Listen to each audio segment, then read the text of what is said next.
Good afternoon, and welcome to Dr. Khanna's Friday Talk Show, where we are returning young adults back to a productive life after incarceration. You can find us every Friday at 3 p.m. Eastern Time at Returning Youth on YouTube and Facebook as we discuss the challenges facing the post-incarcerated young adults in our country with our guests. Dr. Surjit Khanna created the Returning Youth Initiative because he recognized that one of the largest issues facing the country is the fate of the young adults who are interacting with the juvenile justice system. As he traveled across the country listening to their stories, he recognized that upon release from prison, they often lack the necessary support needed to transition back into society and wanted to become an advocate for this voiceless group. He felt called to provide them with the building blocks necessary to create a successful new life. With a strong team of like-minded individuals and strategic collaborations with outside businesses and organizations, Dr. Khanna created his Returning Youth Initiative. His initiative addresses everything from housing, assistance, medical and psychological needs, educational, career and employment guidance, life skill development, mentoring, entrepreneurial programs, and so much more. Please visit Returning Youth today to donate and help by getting involved. It's our pleasure today to have Kevin Allen as our guest. Kevin is the host of The Kevin Allen Show, which is a national podcast that covers all topics. Kevin is a retired correctional officer that spent 21 years in the correctional system. He then transitioned into politics, where he served 2 terms as First Selectman and 1 term as state representative of Connecticut. Kevin is a serial entrepreneur who's involved in several business ventures, from a large hemp farm in Connecticut employing over 85 people and a growing CBD business, and so much more. So I am Sharon Miller, your host. I want to welcome my co-host, Ryan Fegan, and our very special guest today, Kevin Allen. All right, so welcome, guys. Ryan, Kevin, it's so great to have you here. So, Ryan, you're here all the time. Sorry, not that you're not special, but our special guest today. That's fine. I'm used to being dismissed. That's fine. That's fine, Sharon. It's good to be with you, though, again. But let's welcome Kevin. Kevin, it's so good to have you with us today. Thank you for taking the time to give us a little time today. I appreciate it. It's my pleasure. Thank you so much for asking. Yeah. So, tell us a little bit about what you've been up to, Kevin, because your life is so on 150 miles an hour or more. So I think you're going to use the term that the kids use, the hip kids. It's on fire, right? But yes. I have, it's interesting. So a lot of stuff's gone on since we started to talk about this great project. And, I definitely have a commitment to what you all are doing. I think one of the greatest things that we can all do is really care more about the next generation than our own, sort of situation. But as far as me, the podcast has been going well. The Kevin Allen Show podcast. We've got asked to do a couple other projects that we'll be announcing with some network stuff coming up in 2022. I really was fortunate to meet an incredibly powerful person in my life now. And of course, I'm supposed to say Paula, which it is, but more than Paula, in the business side, it's been AB Money from, he's a producer from anything from, I guess Biggie Smalls right out to Miles Davis, 25 platinum albums.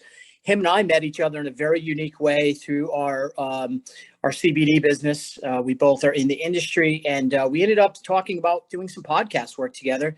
And it went from talking about it to recently, you might have seen, we got a chance to interview True Master, who is the only producer to ever be inducted into the Wu-Tang Clan, and very influential individual in the music industry. Had a real tragic story, quite honestly. He was incarcerated for 4 years and beat a charge representing himself, and kind of really in line with what we're talking about with that second, third, fourth chances sometimes it takes for people to get their right, on the right path. Quite honestly, I feel like my second chance is now. And so, all this energy that we're putting out, I'm feeling love coming back in, and that's why I love to be a part of these kind of projects. Yeah, thank you. So, I had the chance to watch the interview that you were talking about. It just came out yesterday. So if you go to the Kevin Allen Show, it came out on the 11th of October. And his story of everything that happened to him through his process of being arrested and going into, getting, through the process of getting into the system, getting registered in. I mean, just everything. He had everything against him. It was just unbelievable to hear his story. And, with what we do and Ryan interviewing these, a lot of the people that we have in our programs, I'm sure Ryan can, relate in respect to some of the things that he's heard too. Mm-hmm. So, Kevin, you spent, 22 years in the system directly? Yes, I hope my hat going backwards doesn't hurt you, but I at 51, I'm going to just be me, so I'm comfortable with my hat. Yes, so 21 years, that's correct, Sharon. I was a correction officer for 21 years. I started when I was 21 years old. I got out at 42. And it's interesting, I was just doing an interview this morning with a police officer out of Vermont, and we're talking about the effects of suicide and suicide prevention in that industry. And it's you take a piece of that work home with you every day. And, I've had battles. I've been very open and public about my own little, if it's, anything from dependency issues to mental health issues that we carry in those industries. But, I think I find it really a very good opportunity for us when we're on different sides of these discussions, pro cop versus whatever it is. And it's like we all can acknowledge we're all mentally stressed to really major levels. And I think what we're doing to our next generation through this atmosphere that we're creating through either public policy or just social issues of the day is we're causing that next generation to be even stressed worse. And that mental health part really scares me, especially with the people that are at risk already from environmental issues that we are struggling to control as well. Absolutely. That's the area that has become much more prevalent, at least on my radar. Things that I in the area that I hadn't really focused on as much. Coming from a legal background, I just saw the legal aspects of it and I didn't recognize as much of the mental health aspects. And I get it, but I do get that. As Sharon said, we get that all the time. People calling, you obviously yours coming in from being in the correction system, being a guard or being, a personnel, you have those struggles. And then also for the inmates, those are getting out, those are having those labels as well.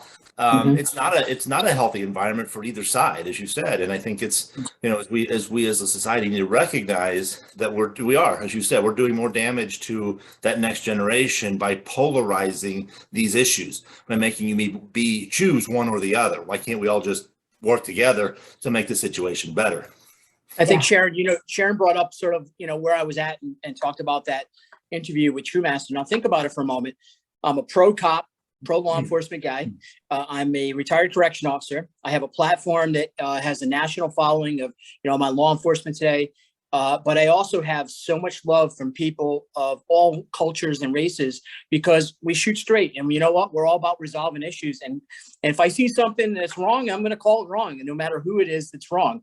And I think that's one of the most important parts is we got to let go of all these obstacles we create ourselves and welcome people into our lives, even if they're different. That's the only way we're going to solve this problem. Absolutely. We see that a lot in the realm of people living in their own little bubble. They don't reach outside of that. They don't look for things that don't automatically validate what they already believe. And we create that. We see that on social media all the time. People blasting each other, losing friendships over something. It's just like, let's reach out a little bit and expand and recognize that, as you said, we're all in this together. We need to make this a harmonious situation. It's never going to be easy. It's not easy. But because we all have different things we're looking at, but we can work together to find viable solutions, and that's ultimately what we need to do. But some people, we're getting a culture where we're being balkanized, we're being blasted apart and told how we're different rather than how we're all the same. And that's. So I think it comes down to Sharon knows this from dealing with me in the past too. I like to put blinders on to all that other stuff. Let's focus on the target, which is, in this case with, working with you folks here on this platform, it's really, the returning youth, this is an opportunity for a lot of people to understand. I mean, even when I first got introduced to this, quite honestly, for the listeners here, it was somewhat difficult for me to wrap my head even around the extending the age to 20, the concept of where do we stop forgiveness in crime, right? And that's a serious subject that needs to be had out. And I know what really, after talking to the doctor and Sharon with your guys' platform, it really comes down to, each unique individual has their own story, and you have to apply it that way. So I've learned to take some of the blinders off myself. And man, has that been a return for my own personal life greatly as far as that's concerned. Yeah. So Kevin, let me ask you. I mean, you obviously interview a lot of people. You talk to a lot of people.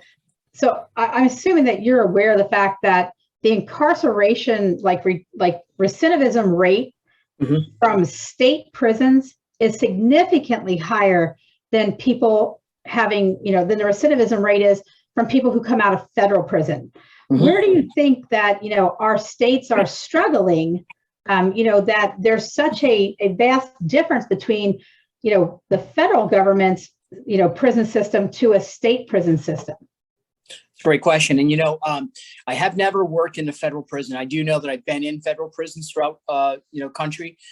Actually transported prisoners out of those locations. I got a chance to be around some of the staff and actually even do some national training. During my career, I was a gang investigator, and I also did. I held a position of community enforcement.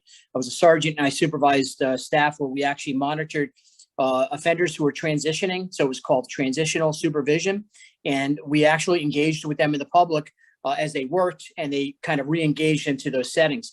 Halfway houses as well. One of the things I find is the biggest challenge for state-run programs is state-run programs typically have lots of pockets of interest. And what I mean by that, instead of letting the real professionals do their job, it created a lot more layers of, someone has to justify their position. For example, who's the manager of the people supervising the offenders on the street? Well, we need to have 10 managers to supervise 5 staff. Not the way you should be spending money. I think the investment is job training, coaching. One of the things I'll quite honestly share with you, I'm not a conventional person, and I had no training manual when I started supervising offenders. And I remember the first day I was in an office in the city of Norwich, not far from Sharon, from where we filmed, in the town hall up there. And I had my offenders coming in to check in with me, and I would do the documents. What are you doing? And every time I had a new offender, I just actually took my natural thing. As soon as they came in, I said, look, I want you to leave and go home. You put a shirt and tie on and come see me like it's an interview. And you see, I think we lack some of those skillful type. You don't have to spend money on that. That's really free to do. It's just taking your mind and trying to change somebody by habit. And so I use that. And I'm proud to say, you know what? I had one offender that escaped from me that I never found. And as much as I would like to find him, I hope that he's well. But I also had one offender who was a miracle story. She was a prostitute who was in prostitution, young in her age, and she was clean for 1 year, never had been on a program. And I had her successful for 1 year. And unfortunately, about 2 weeks after that, after she wasn't supervised, she actually went back to the streets. Now has since changed her life around and doing well. But my point to what I'm saying is, you don't need to spend a lot of money to help people. You can do it literally just by advice, good direction, and trying to think out of the box has often been my success engaging with those folks. Absolutely. And I can definitely see that, one of the things that you hit on a couple of different points in this, but, engaging with these folks when they're post-incarcerated, when they come out, as individuals, treating each individual person, because they all, we can look at it and go, okay, 83% of people that get out are going to be back in prison in 5 years. That's a horrifying number. It is. So let's look at those individual people and say, okay, how many of those, what can we do to prevent one? And then let's face it, you're an attorney by trade, I'm assuming.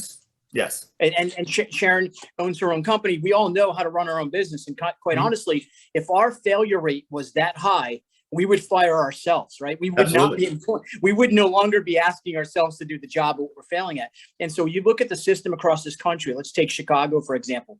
Some of the highest crimes that are going on right now, the murder rate that's going on, and there's no pathway, or at least the pathways that are there, they're so filled with obstacles. These people can't find their way out of this broken system. And it takes the energy of people saying, you know what, be bold and say, enough is enough.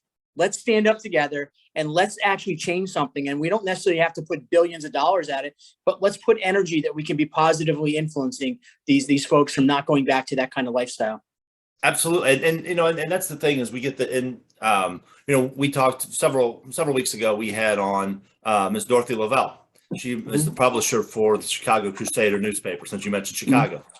And they have a program, we talked to her and she was very excited about what we're doing with returning youth. And they have a program that they run through the newspaper called Heroes in the Hood, where they highlight good deeds of young people in the community. And she's talked about, a young lady who was living in a homeless shelter that was going out of her way every day to go over and help the elderly carry their groceries home. Just simple acts like this, focusing on the positive aspects of society instead of focusing on all the negative. And and making those people's names as popular as the guy that does the leader of the gang or whatever, letting the people realize that there's an alternative path. But then also, following up with that and giving them that real path. And that's what, as you said, you put that mentorship, that leadership, that training. And then what we have with our initiative is that entrepreneurial aspect of that, creating jobs, creating business opportunities in those communities. So instead of having a bunch of guys hanging out by the street corner looking for something to do, now they can go in, they can go to job, they can start a business, they can provide for their families and do those kind of things. And people say it's a simplistic approach. No, it's a very simple approach to a complex problem. And what we're doing is what are the things that they're lacking? Well, lacking jobs. Well, let's get them jobs. How are we going to do that? We're going to empower them, teach them, support them, and guide them in creating businesses. What are you good at? If you can sell drugs, you can sell anything. And that's the thing, is just rechannel that energy and show them a positive outlet. Yeah. Sharon, do you mind if I share a little bit about my other business model that has taken off, or do you not want me to do it? I'd love for you to. I don't want this to be an infomercial, but I got to say that it ties right into our platform, and so I can share with the audience. So I started a company with a partner called Greenleaf Farms. Greenleaf Farms is a distribution, and we are a business development company. We currently have 5 CBD shops here in Connecticut. We have about 15 more shops opening up throughout the country. We just signed a deal in Dayton, Ohio with a gentleman who's going to open up the first of 15 shops. Virginia Beach, we have shops going in. We have them in Texas. We have one going in Florida. And what we're doing is we're actually taking, to the very good point was just made, we're taking people, and 51% of our partners, by the way, the people we want to help become business owners, they are minority or military. And in the minority category, we're targeting and specifically looking for people that were drug dealers, that were in situations where they struggled to find a way how to do that regular 9-to-5 job, because quite honestly, that takes discipline. And the discipline they have of handling their delivery dates when they have to, getting on the corner when they need to, they understand business. They just need a model. Right. So CBD has been legalized in the country under the 2018 Farm Act and the hemp bill. And that's an industry I've been in. And I am so excited that you bring this up, because not that I want people to call me specifically, but I tell you, here's an industry where it can take people who were in jail for possession of small amounts of marijuana and get into the hemp CBD legal industry and find a career path that normally wouldn't be there for them. And we're doing that right now. In fact, our owner in New London, Connecticut, Jay and his wife, Jay is a former incarcerated young man who struggled from the streets of Bridgeport, now owns his own CBD shop with his wife, who is a veteran of the Air Force. I cannot make that story up anymore. Perfect. That's great. It's, that's absolutely, looking at what people's skill sets are, taking where they are, creating, finding opportunities. And you've hit a masterful one here with, taking people and giving them those opportunities, providing a service, a product to that's legal, that's beneficial, and, providing that to people and giving a family a way out of that despair that they were in. Business ownership is like, think about it. We all want, everyone wants to own a business, and some people can and some people can't. We can't all do it. Some people want to own their own marketing company, or become an attorney, or be a doctor, or be a talk show host, whatever it is. But when it comes to the business development, I think the entrepreneurial spirit of especially young men of tan and brown skin have such an opportunity for them to get into these kinds of businesses. because it's going to be a really, really good opportunity. This is a $22 billion a year industry in the cannabis level. And you think you add in another probably about 50 million in the CBD industry, you're looking at like almost amazing amount of opportunity for anyone who wants to enter. So I love it. And you could take the same model and duplicate it in other business models as far as startup. And one of our key components to it is, our buy-in is like 15,500 to 25,000. It's the cheapest buy-in. We even find endowment money for folks that are interested. So we can do this, but let's not wait for government to do it for us. Let us come to solutions and bring it to government. And maybe see them jump on with us. Yeah. I think one of the other big things that we're seeing with the Returning Youth Initiative is peer mentorship. Having those people who have been there and have succeeded, maybe with some stumbling blocks along the way, to help these other young individuals. They come out and they go into a transition home, and then that time is up, and they're just, that's when a lot of them end up on the streets. They who knows where they end up. They're not making the kind of money that they need to make, that kind of stuff. But if we can capture them as soon as they come out and get into our 2-year program, where we're going to help them along the way with all this kind of things, but getting them connected with somebody who is, has been there and has been successful. We've got a great relationship with Robert Sherrill. I'm not sure if you ever spoke with him or not. He's definitely somebody I think you would want to probably interview. But he's been the only person in the United States history that's ever been pardoned by both the governor and a president for what he's done. He started going into prison as a teenager, and every time he came out, he was more powerful drug dealer than when he went in, because he met so many people in prison, and it's like, but he made it. He got to the other side. He decided he's gonna, it had to stop, and he created his own business, and he's hugely successful. He's now created tons of programs to help youth before they get to the point of being imprisoned, as well as lots of programs for post-incarcerated individuals to go through that have step-by-step processes, and he's there along the way to hold their hand and help them through it. And he's done enormous amounts of stuff for post-incarcerated people in Nashville, Tennessee, and the state of Tennessee, and now we're going to help take his program nationally. But not just him. There's just tons of other people who've stepped up and said, and even a lot of these young kids that we talk to that are in our program, we tell them, hey, you get to the other side, we want you to come back and help the next person. This isn't like we're getting you there and you're going on. We want you to do that, but you have to remember where you came from too. I agree with you. And, as we're having this great, healthy conversation, I know that you had a chance to speak with a very good friend of mine, Pat Richardson here from Connecticut. And you talked about his fish fry and all of his thing. And I know by what's going on with the engagement that he does as an example of this is, first of all, we all know that it's going to take a few moments, a few opportunities for somebody to make a real hard decision. They're going to change their lives. But I think what we need to do is be able to be strong enough to keep going back to them, keep offering opportunities to them, but making sure responsibility isn't going to be ignored. That's the whole thing. And I think one of the key components to the failing piece you asked about, why do we have so much recidivism in state prisons? Quite honestly, it becomes politicized. And if you can take the politics out of it, just let the people serve those people in need, you know what? We would all succeed and we'd all be living in a much better place. Yeah, absolutely. And I think, that's where we get in. You talk about, creating layers and layers and layers of things, and people justifying their role in what they're doing because they're chasing the dollar. And that's why, when you get into what we're doing, doing it on the, not-for-profit level, we're trying to do out there. The goal on this is, I get people ask me all the time, says, how do you know you're going to be, how do you know, well, how will you know you've been successful?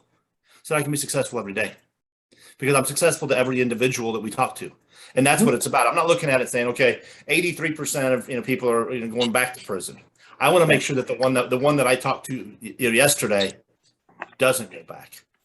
That's my success. And we just keep replicating that. And I think, we create the system. I'm not looking at this to say, okay, am I, why do I have a job? Why do I do what I do? Well, I do what I do to help. And as I said, we want to do these things.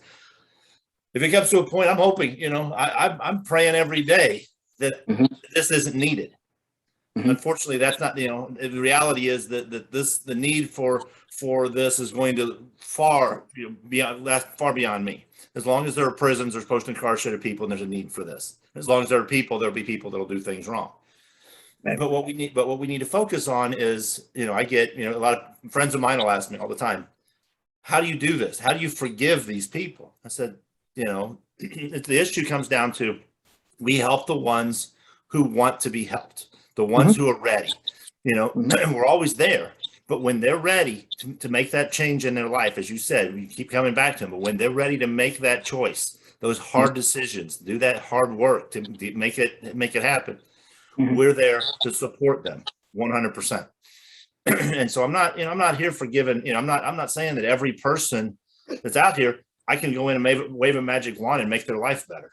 They have to do that, but we can we can, when they are ready, we can let them know that we're here, that we are, we're there for them, and this program exists. And when they're at that point, when they're ready to make that tough decision to get their life back on track, we can make it happen. I agree. And I hope, Sharon, before I know you have a lot of good stuff to add here, and I just wanted to this point, it's also important, I think, for us to understand, law enforcement has a lot of challenges when they deal with young people. I mean, I can tell you right now, personally, I know so many police officers that would rather give advice to a young person rather than arrest them. And I think there has been, as much as we hear the negative about that whole engagement with law enforcement, I think there's the couple good things that might have come out of the George Floyd divide, right? And I say that, not to be disparaging towards the family. And Sharon knows I've had his uncle Selwyn Jones on my show, and I'm big into this conversation, is that responsibility is big. And if you're not taught responsibility from a young age, you unfortunately have to learn it from a lot of mistakes. And it's to your point, right? When are you ready to accept those sort of, I'm now ready to go and take the advice that you're offering? But, you can bring a horse to water, but you can't make them drink, sort of thing. But you got to keep filling that pool up every day so that water is ready to be drank. And I think that's what you guys are doing. Absolutely. Yeah. So Kevin, I think one of the things that I see as a major hurdle in our country as a whole is that the label that people put on there, when they're post-incarcerated, they're coming back into the community. And the fact that, it is very difficult to get past that. And it's, I think there has to be a point where, society has to change in how they look. I mean, those people went in and they put their time in. And now it's our job as a community to accept them and welcome them back in and help them to be the better person. I mean, what do you see in that, how can we change society in the way that they look at post-incarcerated people? Well, it's kind of interesting, right? So I think we could all chime in. So we teach our young people, we hope to, right, that right versus wrong. And if you break the law or you disobey a direct, let's say from the home, right? So broken home or not, you have somebody that's teaching you hopefully right from wrong. Unfortunately, we know that's another issue that we need to deal with, the broken homes and the insignificant amount of energy that's put in to helping these young people between, the ages of, birth to 12 years old, for example. How do we inspire the society to stop judging? You know what we need to do? It's here. I'm going to say this to you. I find now I engage with more people now that I'm retired from corrections since 2012. I talk to more former offenders incarcerated through social media than I actually do people I worked with. And I do that because we grew up together. We were in an experience that we grew up together, and I'm happy that they're doing well. I'm happy that some of the people I've worked with in business ventures came out of those situations. I'm still a conservative, person. I don't want to call me a Republican because I'm not that. I'm conservative when it comes to responsibility. And most of the folks I deal with, honestly, if they had been given an opportunity to learn earlier from some good leadership. The problem is leadership in this country has been a solution to every 2, 4, and 6 year campaigns. And I think, I'm sorry, but I'm a big stickler on this. We cannot fall for the lies of political campaigns anymore. We have to, as communities, say, you know what? We don't need you. We're going to do this ourselves. And I think then politicians across this country will jump in line and say, you know what? We need to really engage. Roll your sleeves up. You don't need to spend $1 million to build a facility when you can actually empower people who want to volunteer, people that want to show and give, and it doesn't have to be religious volunteers. It could be just people. I think we can do this organically, but the whole thing is, how do you create the pathway? Well, you know what, Sharon, I think society is on its way. We don't judge people who are incarcerated. Listen, sex offenders are the evilest of all. And I'm sorry if this isn't a place to say it, but I don't have the filter, so I apologize. But here's the deal. When you look at everyone else, I've always said this, I don't care who you are. I have sat and drank coffee with murderers and enjoyed the conversation. And I've walked away learning from people that had 4th or 5th grade, educations, who were incarcerated for really heinous crimes, but were good humans. They just never got a chance to be a good human because they were on obstacles. We need to carve the obstacles out of the way. And you know what? We'll start knocking that out as this program goes on, returning youth across the country. You're going to bring more people's attention. And by the way, the politicians, I'm not trying to pick on them.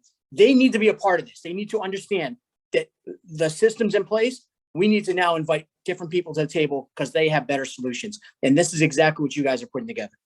Absolutely. Yeah, absolutely. And what we see is, and we get it from people when we go into communities.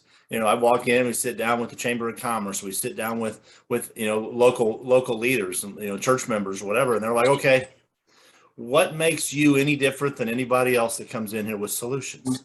They'll talk about, this consulting group comes in and they've got the solutions for inner city problems in your town. They've got this, this group comes in, this political party comes, this politician comes in with the answer.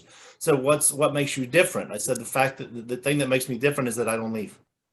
I might physically as a person leave, but our initiative will be there. We start it from the ground up in those communities so that the people there see we're behind it. We're going to do this. Let's create this from the grassroots, this organic thing. People want to help. Every time we talk to anybody, everybody's like, man, what you're doing is amazing. There's no way you can do it. No, there's no way I can do it. There's no way Sharon can do it. There's no way Dr. Khanna can do it by ourselves. Right. But by creating this network of people throughout the country, we create little pods of action. And it's amazing what you do. It's, we talk a lot about, what's going on. Just as an example, little town of Hamilton, Montana, town of, I don't know, less than 10,000 people, and not a place that you look at as a high crime problem. It's not south side of Chicago. It's not the Bronx. It's not anything like that. But when you sit there, these people have real concerns. They've got real issues affecting them. So we sit down, we empower, we talk to folks there, we empower them to do some amazing things. And what have they done? They've turned around, they've opened up a safe haven community center. They've got a local board that's overseeing all of this. We found a young lady who's on the board who's post-incarcerated who happened to be an optician. We helped her. She created a business. She now has an optical shop in the town, running a bistro as a part of that. We've created jobs, do all these wonderful things. And everybody's like, well, how's this work? Because we empowered the folks there. We told them there's a way out. There's a way to make this happen. Let's do it. I've never been to Hamilton, Montana, but I got a great story to tell about the work that we're doing.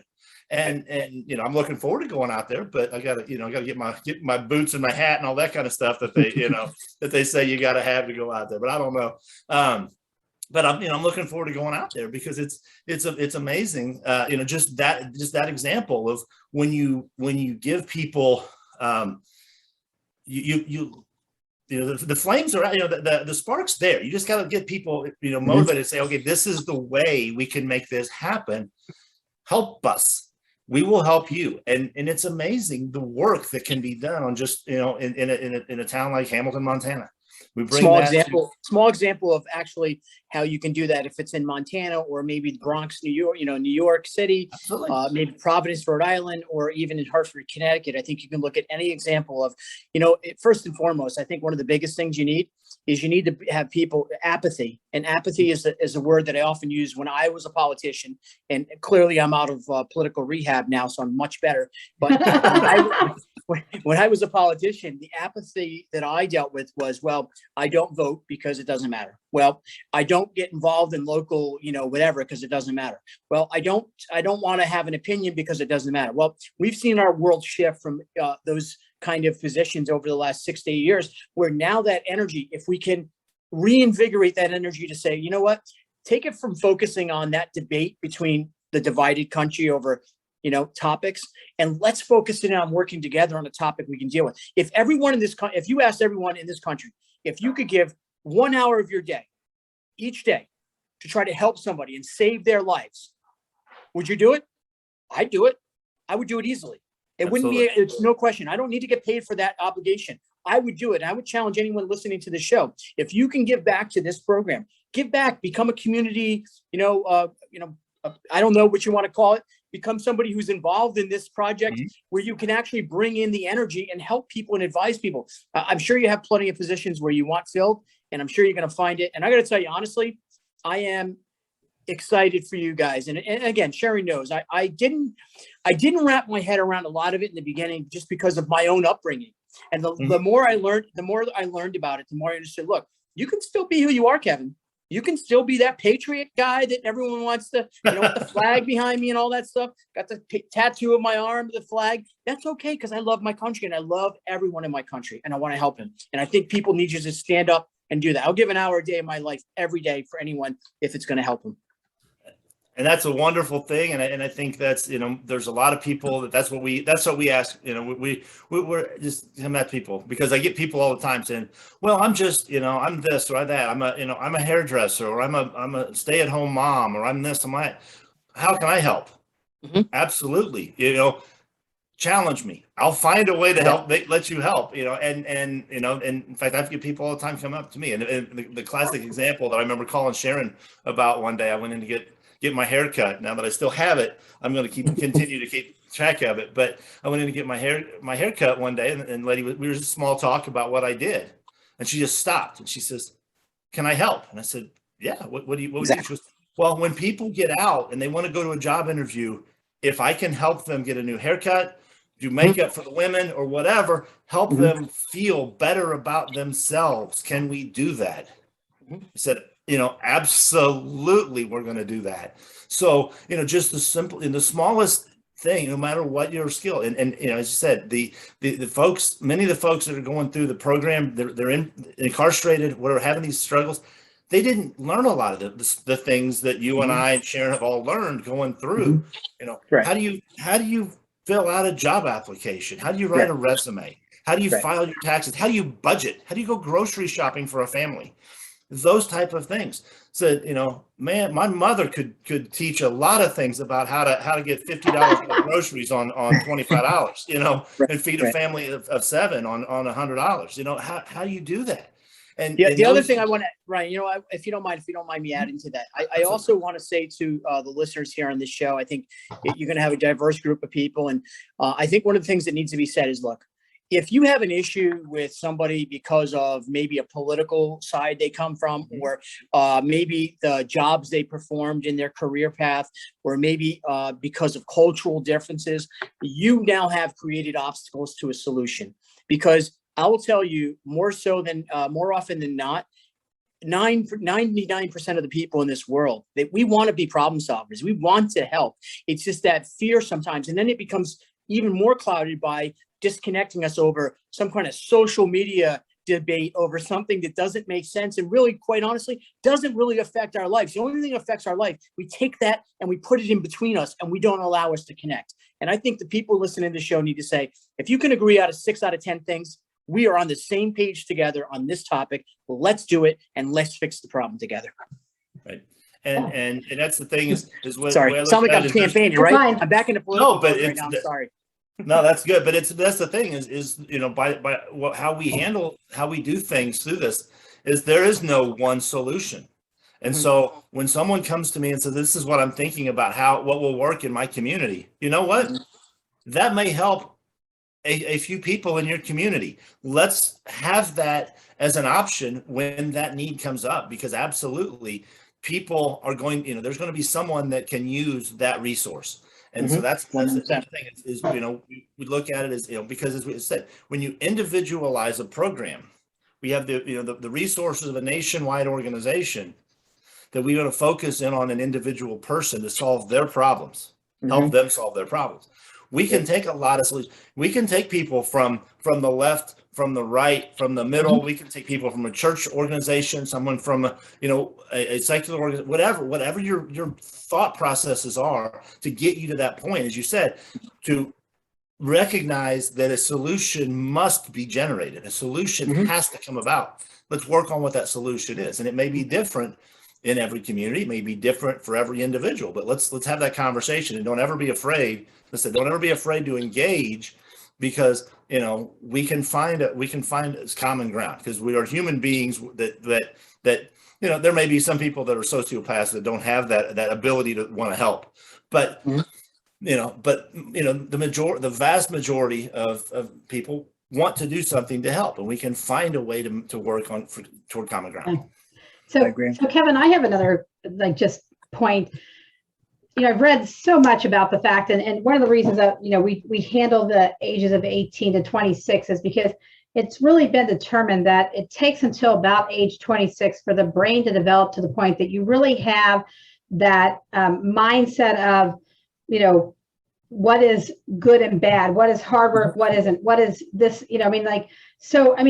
you see, obviously in your career, you've seen lots of kids that have gone into prison. They've gone in as a juvenile, they've transitioned into adult prison system, they've come out, they've lost all that opportunity to even just understand being out in the daily world of how do I interact even with people, but then more that even their brain development to develop to the point that they have that mental stability. So we talk a lot about the mental problems that they have, but a lot of it sometimes is even just the lack of the development and stuff. So you were in the prison system for a long time. Where did you see some of the biggest struggles for people who, maybe went in as a juvenile and came out as a young adult? So typically, I think the war on drugs in this country is a good place to start with that conversation. And in comparison to when you look at incarceration rates during the mid 80s, 90s, and 2000s, the crack cocaine era of this country, we saw mass incarceration. We saw bills that passed in Congress and the Senate that caused the 3-strike rule. Now, granted, I'm at the point where in my life where I can say honestly, I've seen lots and lots of folks that should have never been in prison, never been in prison. They needed something that could have been another lane that could have been provided to them. But again, I think when it comes down to the mental health issue that you asked the question about, mental health think about it for a moment, guys. So when you go to school and education, and particularly, we have a system in itself in education across this country that is biased. And I say this in a way that it doesn't matter what the child's color is or ethnicity. I think it's biased towards children itself of the learning. We have specific training manuals that are taught to our educators. Those educators are then told to test and make sure these tests are being accurately handled. We are teaching a test, not lessons. We're not teaching the ability to be critical thinkers, the ability to go out and be responsible. So at a young age, until literally 18 years old, we actually as a society, Sharon, this is a great conversation because I'm not a scientist, but I would assume our 26-year-olds in the 1930s were way more mature than our 50-year-olds today because they had no choice. You survived on what you had. And today, education has become, and I'm not banging on educators. It's not what I'm here to do. I'm just saying the system itself, it's funded fundamentally to teach people that you're in different categories, you're in different lanes, and that is broken. Teach people responsibility of their own actions. Teach young people how they can be great at math or great as a mechanic, and let them be and flourish who they should be. We do that way too often. You change that problem, I think we change the problem of a lot of young people not finding their way into that future, career path or how they fit in their futures. That's a really good point. That's one of the big things I've seen Ryan do. We've gone into the Home of Hopes, and he sat down and talked with the young individuals there, and he's asked them, what do you love to do? What's your dream? I was talking to one gentleman one day and I said something about, we like to ask people what their dream is. And he said, he goes, well, I guess, I've been out of prison for like 5 years and my dreams changed so much. And he said, my dream coming out of prison was I just wanted to go to McDonald's. I wanted a burger and a soda and I wanted to sit at a table with the public and look out and watch the world and know I could walk out that door and be in it. He goes, now a couple weeks later, my dream was something, I had to get a job and I had to do this and this. And he goes, and eventually it was, what am I going to do for the rest of my life so I don't repeat what I just went through? But, Ryan's had the opportunity to talk to, several of the young individuals and heard them talk about, their dream. And Ryan's made the comment, that when you ask somebody, what is your dream? What do you want to do? And you give them that opportunity to actually think about the fact that there's a reality there that maybe could be accomplished. It's big. The other thing that Ryan talks about all the time is the fact that, they've heard no all the time in their life. And we're going to give them the opportunity to say, yes, I want to do that. Yes, I want to do this, And I think, there is a point there where if suddenly you give them that opportunity to stop being told what they have to do and giving them that opportunity to start making some of their own decisions and seeing that their life does have the opportunity, if they take control of it, it can be whatever they want it to be. Right. And that's the lesson, I think, one of the lessons that I learned as a kid growing up that comes out here with this is, you can't control how other people view you. You can't control what other people say or do. But what you can control absolutely is how you let that affect you and how you respond to that. And I saw someone speaking to a school board the other day talking about some issues going on in the town. And he goes, I teach my children, and he was an African American gentleman, but it's irrelevant. It applies to all of us. He says, I teach my children that they are victims. They are victim of their own decision making and their own choices. Says he goes, everything else beyond that you can overcome. And I think we as a society is, if we look at that, recognizing that yes, there are obstacles, but there are pathways. There are people that have done that. Let's join forces, join hands, and find the solutions instead of pointing fingers. And I think that's the way to do it. If we find ways to make yes happen as opposed to we can't do that for you. Sorry, you don't. And it speaks to a little bit of that. It's unfortunate that at such a young age today in this world we live in with technology, young people grow up so fast that it's almost like you got to really start teaching those life lessons. And again, back to the education system, and not to say that educators are the only piece of this that needs to maybe find a different way of exploring opportunities to connect with people, these young men and women. But we need to have an ability to say to people, look, the Kardashians, that's not real life. You can't think that your life is going to be with an iPhone, a coffee, beautiful clothes. You're going to have your hair done. You're going to make sure everything that you want is just handed because on some sort of pathway, young people today are taught early. All you have to do is turn on social media, TikTok. People become TikTok stars literally by looking in a camera and not saying a word, and they have millions of dollars in their bank account. So it's kind of unfair. Technology has changed the playing field for these young people today. So we need to adapt to that. And you know what? I'd like to say, I know we're kind of winding down, Sharon. I just want to say, I would love to come on one of these calls where we can engage with the young people. Anyone that's in here, I would love just a dialogue where we can have that, and I'll carve out 2 hours of my day for that conversation, because I would love to get feedback, because I don't have all the answers, and quite honestly, I'm hearing a lot of great stuff from you guys, but those young people are the ones who are going to tell us what we should be doing. Right. That's how I look at it. You're absolutely right. Yeah.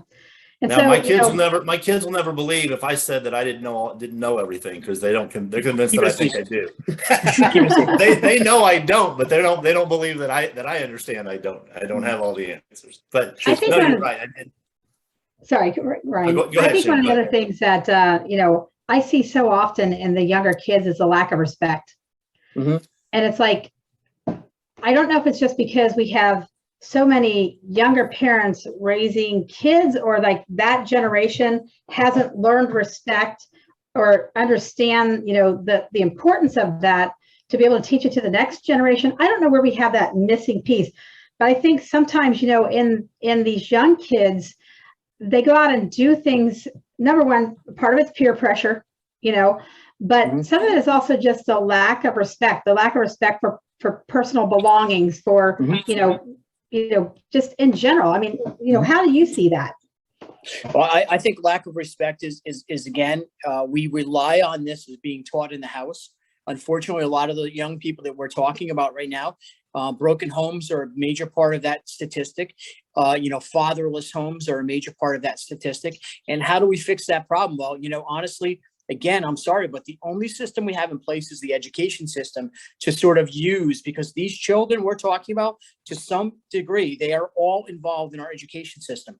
So I'm not an educator. I'm not advocating to change the education system, but to influence young people, we need to have them realize young ages that everything you see on social media or on your TV, or you hear in some of the different sort of music industry or movies that are made, 99.9% of that is fake.